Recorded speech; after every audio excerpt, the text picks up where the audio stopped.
Dans un récit rappelant les fables d'An, il était une fois un fermier novice qui se trouva absorbé par du contenu motivationnel. Embrassant des concepts tels que la valeur de l'effort, les vertus de la culture de l'effort et le mantra de travailler dur, jouer dur, il se sentit inspiré. Après s'être plongé pendant d'innombrables heures dans ce contenu, il entra dans sa ferme, débordant de détermination pour la transformer en une entreprise prospère. Sa stratégie initiale impliqua une tentative d'accélérer la croissance de ses cultures en les tirant physiquement, un effort qui, comme prévu, ne porta pas ses fruits. Sans se décourager, il redoubla ensuite d'efforts dans l'arrosage, dans l'espoir de stimuler une croissance rapide, pour finalement laisser ses cultures submergées et étouffées. Ses efforts pour accélérer le succès révélèrent cependant une leçon précieuse, la futilité de s'opposer à l'ordre naturel. Malgré les avancées technologiques et la volonté humaine de progresser, notre dépendance à la nature reste incontestable. Les limites de l'effort humain, contraintes par les lois de la nature, soulignent une vérité inévitable. Nous pouvons nourrir et influencer la croissance, mais pas sans nous conformer au processus naturel. Faisant écho à ce sentiment, Lao Tzu, l'estimé auteur du Tao Te Ching, a observé de manière éloquente que le monde se maintient et prospère sans intervention humaine, incarnant le principe de la non-action, ou Wu Wei, où l'action se déroule en harmonie avec le monde naturel, sans intervention humaine forcée. Cette narration ne cherche pas seulement à démystifier la profonde philosophie du Wu Wei, mais aussi à illustrer sa praticabilité dans nos vies. L'interprétation la plus résonante du Wu Wei suggère une vie vécue en alignement sans effort avec le monde naturel, évitant la force et synchronisant les actions avec le flux naturel de l'existence. Lao Tzu a mis en garde contre les répercussions de conspirer contre la nature, une référence métaphorique à perturber son rythme inhérent. La nature, une force omniprésente, soutient notre existence et façonne et reforme perpétuellement le tissu de la vie. Référencé dans le taoïsme comme les 10 000 choses, un terme poétique pour les innombrables éléments de la création. Malgré l'immense élan de l'univers, la société contemporaine vénère l'effort conscient au-dessus de presque tout le reste. Nous exaltons les vertus du travail acharné pour lui-même, incarnant une version moderne du mythe de Sisyphe, éternellement engagé dans un travail futile. Cette célébration de l'occupation constante, souvent dépourvue de but ou d'efficacité, souligne une déconnexion de la sagesse de discerner quand agir et quand céder. En effet, bien que le travail acharné et l'action aient leur moment et leur place, reconnaître le moment approprié pour agir ou ne pas agir est crucial. La vie, très semblable à un jeu stratégique, nous demande de jouer nos cartes sagement, comprenant qu'agir prématurément ou hors de notre tour peut perturber le flux naturel, menant à des résultats défavorables. Cette sagesse nous enseigne que tenter de forcer notre volonté contre l'ordre naturel conduit souvent à des conséquences adverses, tandis que la patience et la non-interférence peuvent permettre aux situations de se résoudre de manière plus harmonieuse. L'histoire de l'agriculteur novice illustre cela magnifiquement. Dans son enthousiasme, il intervient inutilement, seulement pour apprendre que la patience et la confiance dans le processus naturel de croissance étaient ce que ces cultures nécessitaient dès le début. Cette leçon s'étend au-delà de l'agriculture, incarnant les enseignements de Lao Tzu selon lesquels la force est souvent contre-productive.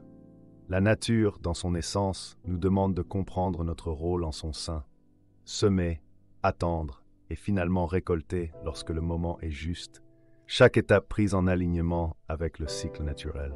Les perceptions de Lao Tzu suggèrent que les tentatives de gouverner ou de contrôler le monde sont non seulement vaines, mais fondamentalement erronées. Le monde, autorégulé et au-delà de notre contrôle, fonctionne selon des principes avec lesquels nous pouvons nous aligner ou nous résister inutilement.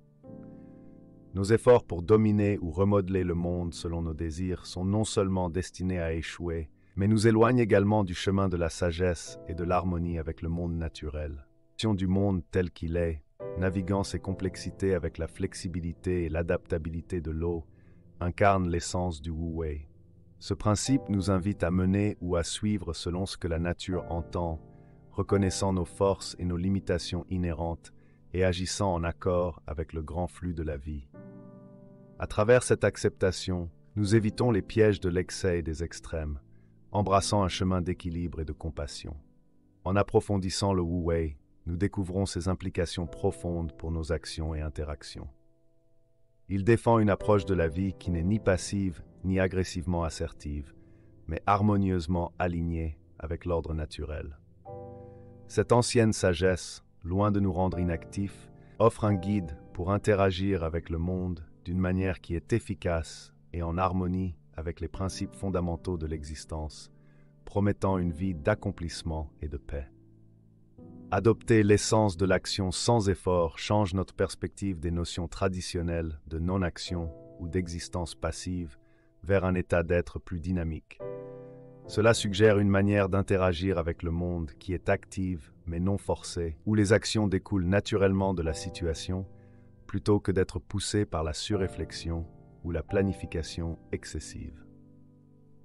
Cette approche souligne l'importance de s'aligner avec le cours naturel des événements, nous permettant de naviguer les courants de la vie avec agilité et aisance, plutôt que de lutter contre eux. Dans le domaine des interactions personnelles, comme aller à un rendez-vous, le principe de l'action sans effort offre une alternative rafraîchissante à la préparation anxieuse qui précède souvent de tels événements.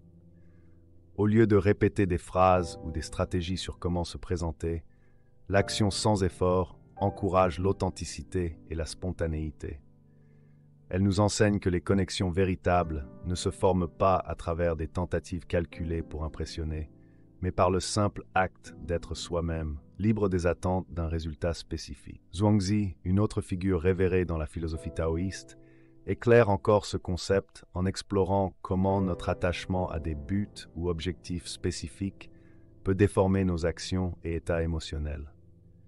La parabole de l'archer, comme discutée dans diverses interprétations des enseignements de Zhuangzi, exemplifie comment le désir de succès ou la peur de l'échec peuvent saper le succès que nous recherchons. C'est lorsque l'archer lâche la corde de l'arc sans attachement à atteindre la cible que son habileté brille véritablement, une métaphore du pouvoir d'agir sans être fixé sur le résultat. Appliquer cette sagesse à l'expérience d'aller à un rendez-vous ou à toute autre entreprise met en lumière le potentiel transformateur d'embrasser le moment présent sans notion préconçue ou planification excessive. Imaginez-vous approcher d'un rendez-vous ou de toute situation avec un esprit libre du désordre des attentes et des préparations. Dans cet état, il est plus probable que vous agissiez de manière naturelle, répondiez authentiquement au moment qui se déroule et permettiez à votre véritable moi de briller. Ainsi, l'action sans effort ne concerne pas l'inaction, mais trouver la manière la plus harmonieuse d'agir dans le contexte du monde naturel et de nos interactions au sein de celui-ci. Il s'agit d'être pleinement présent, de répondre à la vie de manière spontanée et d'embrasser le flux des événements avec un cœur et un esprit ouverts. Cette approche rend non seulement les interactions sociales plus significatives et détendues, elle offre un plan pour vivre en harmonie avec la sagesse inhérente de l'ordre naturel, où chaque moment est une opportunité d'interagir avec le monde d'une manière à la fois sans effort et profondément impactante. La métaphore du bloc non sculpté approfondit encore cette enquête philosophique, pointant vers un état d'être avant que nous soyons façonnés par les normes sociales, les expériences ou nos propres récits motivés par l'ego.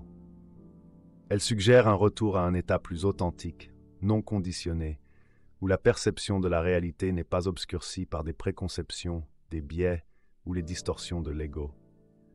Depuis cet état d'ouverture et de vide, on peut interagir avec le monde de manière plus directe et authentique, répondant aux situations avec clarté et intuition.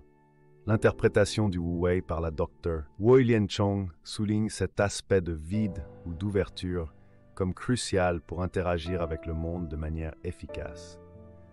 En approchant les situations depuis un centre sans ego, on peut observer et répondre aux dynamiques en jeu sans l'interférence de biais personnels ou de distorsions. Cette approche ne s'applique pas seulement aux interactions personnelles, mais s'étend à divers domaines de l'activité humaine, y compris la politique, la gouvernance et la diplomatie. Agir depuis un lieu de Wu Wei, alors, ne concerne pas la passivité, mais interagir avec le monde d'une manière qui est à la fois réceptive et harmonieuse. Lao Tzu et Zhuangzi, à travers leurs enseignements, nous défient de reconsidérer notre relation avec le savoir, l'action et l'ego.